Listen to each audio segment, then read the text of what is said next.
As I look back over 1974, there are so many ways in which God was training us for later years. We lived through those circumstances, one day at a time, without the slightest clue as to what lay ahead.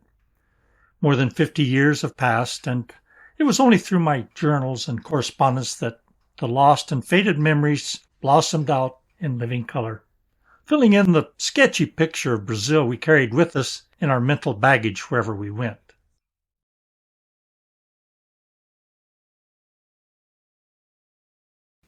Previously on this podcast, isn't that the way some episodes of a TV series begin?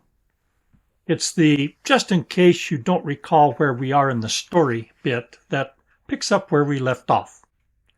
On January 1st, 1974, we were 2 days away from moving to Porto Alegre, 800 miles to the south of us in the state of Rio Grande do Sul. Everything, except for a couple of suitcases, was packed and ready to be loaded in the truck that would carry our belongings to Porto Alegre, where we had already rented a house. But our colleague and neighbor, Steve Montgomery, lay in a hospital 100 miles away, halfway between Santa Cruz and São Paulo. He was also halfway between life and death. The extent of his injuries from an accident on December 27th was still unknown. I wrote about that in a previous episode. Apart from the bits of the windshield that were embedded in his body, his neck was the main concern. It was only a week later, after he was brought to a hospital near us, that further tests confirmed he had fractured the first and second cervical vertebrae. The doctor's words were, "Raise your hands and thank God that you survived the 100-mile ambulance ride. A bump in the road could have been fatal. The spinal cord pinched at that point would have resulted in instant death and not just paralysis." Steve was put in traction, a metal yoke being screwed to his skull, and from that a cord holding 2 pounds of weights dangled over the end of his inclined bed to keep the broken vertebrae in line. For 3 weeks, he never lifted his head from the pillow. Then he came home for a week with a temporary brace before getting a half-body cast that left only his face and arms exposed. He and his family would return to the States on February 20th, and it was the end of March before the cast was removed. Steve eventually returned to Brazil to continue missionary work before returning to the States, where he pastored his home church in Louisiana and passed away at the age of 92. You can see my episode on this podcast, episode 3, Thoughts on the Passing of a Generation. By mid-January, Steve had accepted the fact he should return to the States to recover. But what about us? We delayed our move for a few weeks to see how Steve was and what he was going to do. Should we cancel the move completely? On January 25th, I informed the real estate agent in Porto Alegre that we had to cancel the rental. We forfeited the 2 months' rent we had paid, and the agency demanded that an additional penalty of 6 months' rent. We hadn't been given a copy of the original lease, and we suspected the agency had inserted that clause when they learned we had to cancel the contract. After a couple of months of negotiations, the agency agreed to lower the penalty to 2.5 months of rent, and we felt it was best to accept that and move on, trusting the Lord to provide for the unforeseen expense. Our decision to stay was also due to a member of the church, who was our local version of Diotrephes, 3 John, verse 9. He loved to have first place among them. Knowing that we were scheduled to go south and learning of Steve's accident, this brother had long wanted to take over the church. He saw the perfect opportunity to make his move to, quote, fill the vacancy. He openly said, "I'm going to split the church." I was not a hireling shepherd. I could not abandon the flock to the wolf at any cost. The circuit-riding preacher. From the end of February onward, the year was a continuous cycle of repeated events. I identified with Paul's words to the Corinthians. "Not to mention other things," he said, "there is the daily pressure on me, my care for all the churches." 2 Corinthians 11, verse 28. After the dust settled from Steve's accident, I spent the rest of the year raising dust myself on the roads between home and Santa Cruz do Rio Pardo, and the churches at Ribeirão dos Cubas, 20 miles away, and Ubita, 45 miles away, the churches at Sudamanuzzi, or Pioneiros, and Pereira Barreto were farther away, 250 miles, where local brethren led the weekly services. But I was called on whenever there were baptisms to be performed at any of these churches. I don't know how many baptismal services I officiated at in those 5 churches. When I wasn't raising the red dust, my fellow travelers and I were battling the clay mud, trying to stay on the road and out of the deep ruts. Many times we had to get into the ankle-deep mud and push the car to firmer ground, in a pouring rain, of course. Abby had the privilege of driving while I pushed, but she was equally privileged to help push when I drove. We've always been a team. She drove on a few occasions, and this is how she described one of those times in a letter to my mother. One morning the car wouldn't start, so I had to get in and start it while Ed pushed. I hadn't driven since coming to Brazil 2.5 years ago. So here I am, driving all over Santa Cruz in my housecoat, without a license, and needless to say, my legs were shaking. I was just trying to go around the block and finding out with these one-way streets, you can't get here from there. And when I arrived back at the house, the girl that helps me with housework asked, "Did you learn to drive so soon?" She thought I'd stopped right in the middle of fixing coffee and in my housecoat to go learn how to drive. The road that was soft in the rain was rough in dry weather. Unfortunately, inner tubes and tires, shock absorbers and mufflers were not a dime a dozen. I could have saved money buying in bulk. In September, I had to have the engine rebuilt. And on the first trip out of the shop, after I stopped to clean the windshield, the car wouldn't start. Abby and Ciro, a church member who came with us, had to get out and push the car to get it started. On that 250-mile trip to Sudamanuzzi, I had 2 flats, one requiring a new tube, the other a new tire. Then I hit a rock jutting out of the unpaved road, bending the drain plug on the crankcase and causing an oil leak in the rebuilt motor. I also noticed a significant loss of power and barely got to the next little village. When I checked the motor, I found that the linkage to one of the 2 carburetors of the VW had been knocked loose. We'd been running on 2 cylinders instead of 4. Well, that was an easy fix.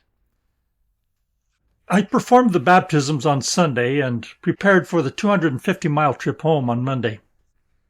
Felix, the brother who led the work there, was a doctor, and he diagnosed me with a bronchial infection and low blood pressure.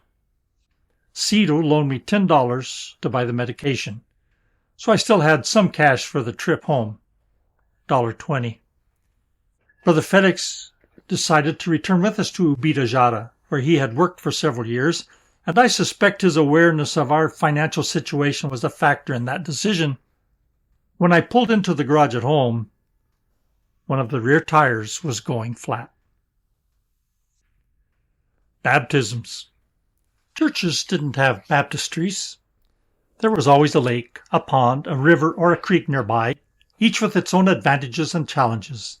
Some of the most memorable stories of our time in Brazil are scenes from baptismal services. Brother José, who died at 93 in December of 1973, he had just died, was saved and baptized in his late 80s. He was baptized in the Rio Pardo by Brother Steve, and as a group of curious onlookers watched from a nearby bridge. Hecklers yelled out, "You're going to kill the old man!" Standing in the water, Brother Josette turned to the pastor and said, "They're wrong. The old man is already dead." He knew what Paul was talking about in Romans 6. 2 Corinthians 5, verse 17 says, "Wherefore, if any man is in Christ, he is a new creature. Old things are passed away. Behold, they are become new." Then there's Steve's story about baptizing Brother João. He had retired from working on the railroad all his life. He was tall and strong as an ox. He was a strong singer, too, just not a good one. He might have been able to carry a railroad tie, but he couldn't carry a tune in a bucket. He could single-handedly lead a whole congregation astray musically. He not only couldn't sing on tune, he couldn't swim either. And he was afraid of the water. As Steve lowered him backwards into the flowing river water, when John felt the water at his neck, he stiffened. Steve, who was a short man, couldn't push him under. He tried again, and the same thing happened. The third time, however, was a charm. Just as João's body was almost horizontal, Steve jumped up and put his knee in the middle of João's chest and pushed him under. As the saying goes, you do what you gotta do. Preaching. Besides morning and evening services at Santa Cruz do Rio Pardo on Sundays, there was an afternoon service at Ribeirão dos Cubas. The small wooden structure sat in the shade of a kapok tree in the middle of a cow pasture, surrounded by a picket fence that kept the cows out, as they grazed and mooed outside the large window openings. The refreshing breeze brought the songs of birds and the smell of flowers through the meeting house.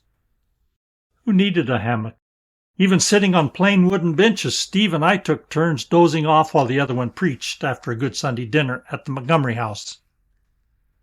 Never let it be said that a good sermon interferes with getting a nap.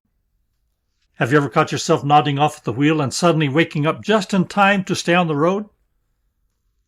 On one of those perfect Sunday afternoons, I realized I had nodded off in the middle of the sermon. And I was the one preaching. I was in the pulpit. After Steve went back to the States, it was up to me to preach unless one of the other brethren from Santa Cruz went out with me and preached. I used the word exhaustion many times in my journal. After Steve left, I was preaching 6 or 7 times a week. Church services, hot or cold. Getting my local bank to cash checks sent to me from the States was a major victory. Banks didn't want to credit our accounts until the checks had cleared the bank in the U.S., and that could take up to 2 months. That's why Steve and I always had to travel 250 miles to get our checks cashed at money houses in São Paulo. I convinced my bank to advance me the money in Cruzeiros, and when the checks cleared, they could make a correction on the deposited amount if there had been a significant variation in the rate of exchange. That was a 500-mile trip I didn't have to make at least once a month. It gave me the chance to drive those miles in other directions. Whenever there was an ordination service or the organization of a new church, I was invited to participate. So I still drove to São Paulo on a regular basis. Those special services were well attended, too. At the organization of the church in Amparo, in São Paulo, it was organized in a small garage. With 60 or more people jammed inside, it was standing room only. The crowd outside was 4 or 5 people deep. If it was hot outside, it was hotter inside. We preachers, in those days at least, wore a suit and a tie, and I was wearing the warm double-knit coat I had brought with me from the States. In that windowless space with little ventilation, I sweated so profusely as I preached that when I looked down at one point, my tie was soaking wet and sweat was dripping from the end of it. That contrasted with our church building in Santa Cruz, which was spacious, uninsulated, and unheated. In the winter months of June to September, when the temperature outside dropped to nearly freezing, which it did on more than one occasion, the temperature inside the church building dropped just as low. When we sang, we could see our breath. The routines of life. Besides inheriting the care of the churches, I had to assume the problem of the plane. With Steve gone, there was no pilot for the Cessna, but like cows and chickens, it still had to be taken care of. Mandatory inspections, cleaning, insurance, hangar fees. Occasionally, someone would express an interest in buying it. The church considered leasing the plane to another missionary. Eventually, something was done with it, but only after we left Brazil. While we were there, the plane was parked 30 miles away, and I was responsible for babysitting a Cessna 180. And we settled into a routine. I preached, drove unimproved roads, preached, drove unimproved roads, baptized, preached, worked on the car, preached, drove unimproved roads, took the car to a mechanic, preached, visited members at odds with other members, preached some more, and I wrote letters. We had already agreed to give up our house to move to Porto Alegre when Steve had his accident. Until Steve and family left at the end of February, we lived with them, as we had no other place to live. When they returned to the States, we stayed on in their house and repainted the interior, including the ceilings. That was a long project. Abby sewed for the kids, even made dresses for some of the ladies in the church. One lady asked Abby to make her a dress. She, her husband, and their 1-year-old daughter lived in a one-room wooden shack with a dirt floor. She was embarrassed to come to church because she didn't have a proper dress to wear. She paid Abby for it, $1.50. Abby gave her the money back with another $2.50. Routines included correspondence lessons from the States, teaching the kids to read and write English. They didn't need Portuguese lessons. We had to make them speak English to us. Rachel, 6, had already started piano lessons, but we had to include Rick, 5, in the school lessons, of course. Each day's lessons ended with a Bible story, and at the end of the week, there were review questions. One week was about God telling Noah to build the ark because everyone was wicked. Rick asked, "Wicked, what does that mean?" And I explained it to him. At the end of the week, at the review, I asked who God told to build the ark. Rick thought for a moment, then said, "I think his name was Dick." Let's try another question. "Why did God tell him to build the ark?" The reply, "God was going to punish the people with a puddle because their deeds were liquid." Well, that wasn't an auspicious start to homeschooling, was it? But it foreshadowed what would become a very serious problem for us in later years. More about that in due time. A letter from Abby's father in July reminded me of the elephant in the room I wrote about in a previous episode. The letter was a symptom of a problem with a long gestation period. That elephant went into labor in 1990, but only gave birth in 2000. As I often say, we were not bivocational missionaries, we were trivocational. We tried any occupation God opened for us. In 1974, there were already hints at future vocations that would be crucial to our subsistence. For a few months, I taught English lessons in the room set up in the garage. But it would be 4 years later in Madeira that I began a 20-year career in teaching English. For over 30 years, God has provided for us through translation work. But my first paid translation job was in 1974 for a lady who worked at the local VW agency.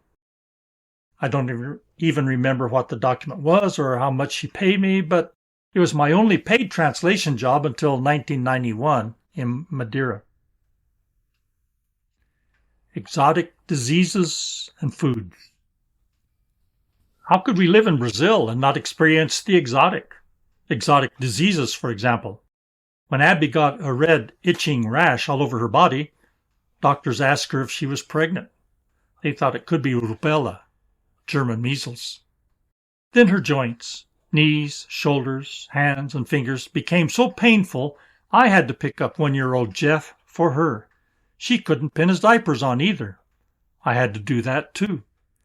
Doctors and pharmacists said it must have been an allergic reaction to some food, but we figured it out by ourselves later. Her problem was dengue, a mosquito-borne fever we had never heard of. Rachel, too, came to me with a large blister on her toe. I took a needle and dutifully picked out what appeared to be a splinter that had gotten infected, but it wasn't pus or watery substance that oozed out. Instead, I found hundreds of minuscule eggs that took me half an hour to remove. I don't know what it was. I didn't know what it was. Brazilians call it bicho de pé, footworm. It was only as I reviewed my notes in preparation for this podcast that I decided to Google bicho de pé. I learned it's a flea, Tunga penetrans. It's the smallest known flea. One of its names in English is jigger flea. Not chigger, but jigger. Not to be confused with a chigger at all. The female penetrates the skin and lays hundreds of eggs under it that form a huge blister. The species is found in warm sandy or grassy soils in Central and South America, and bare feet are an easy target. Hence the Brazilian name footworm.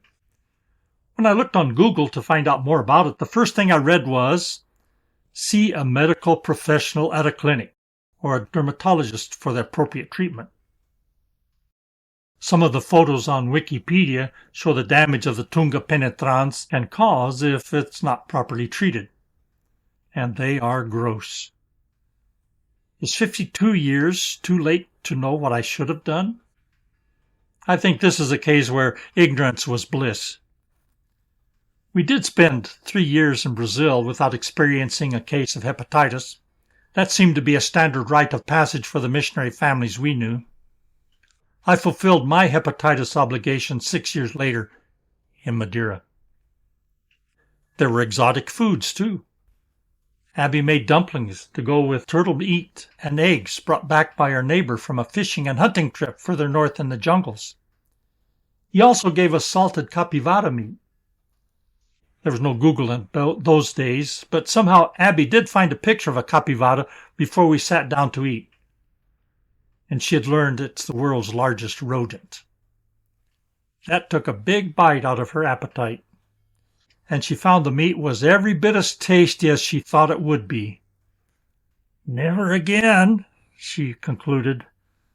The variety and quality of the tropical fruits, however, which are too many to mention, more than made up for that experience. Ups and downs. It was a year of extremes. From sweet fruits to greasy capivara meat, from choking on dusty roads to slogging through ankle-deep mud, from sweat dripping from my tie to seeing one's breath in the church service.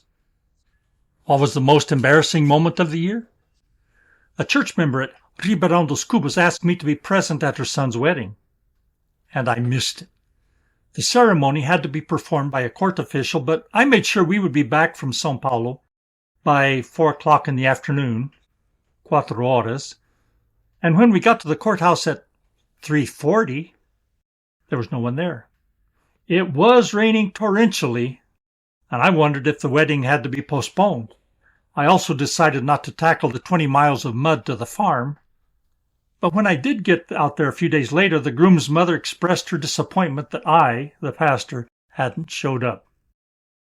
Then I realized what had happened. The ceremony was at 2 in the afternoon. 1400 hours. And instead of saying 14 the way I learned it, 14, the country people pronounce it 14.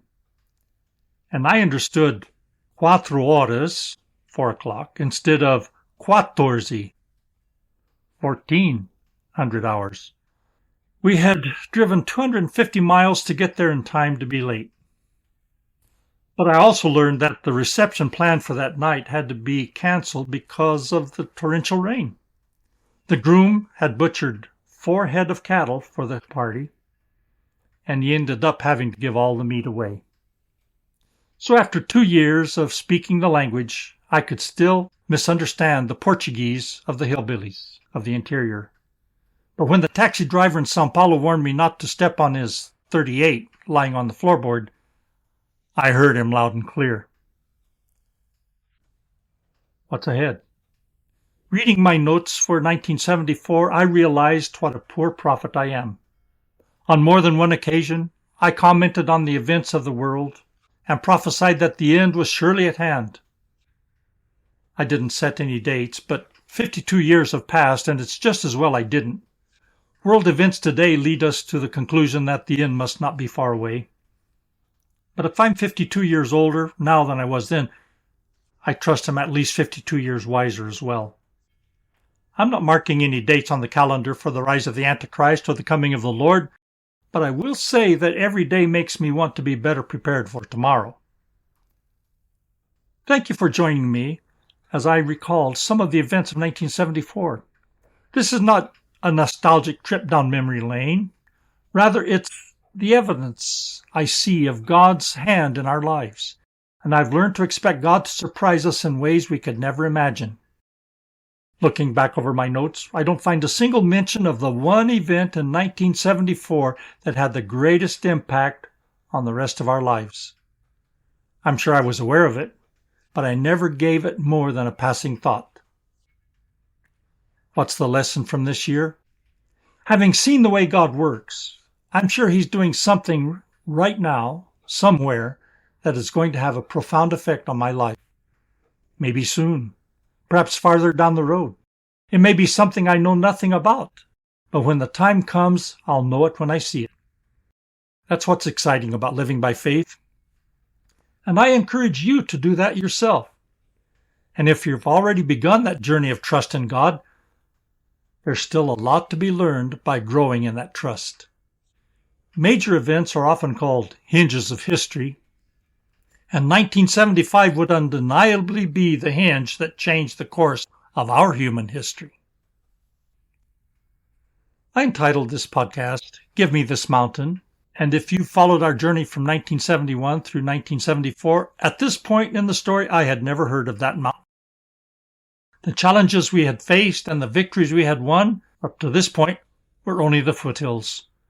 We were about to get a glimpse of the mountain God reserved for us to climb and conquer. The climb was about to begin. Thanks for listening. Check out the other episodes of this podcast, Give Me This Mountain, which tell the story of our experiences of 45 years of life in Brazil and Portugal, where living by faith was more than a figure of speech.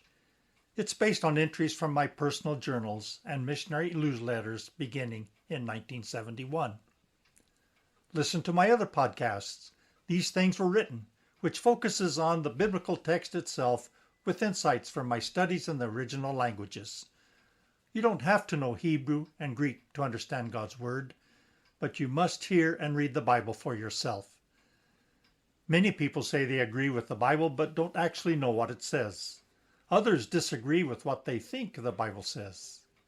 Then the podcast, In Times Like These, offers a biblical point of view on cultural issues facing our society and the world we live in. Then listen to Whistle Stops. They're short posts with points to ponder that are worth thinking about. May God use these podcasts in ways that will lead us to seek to know Him better.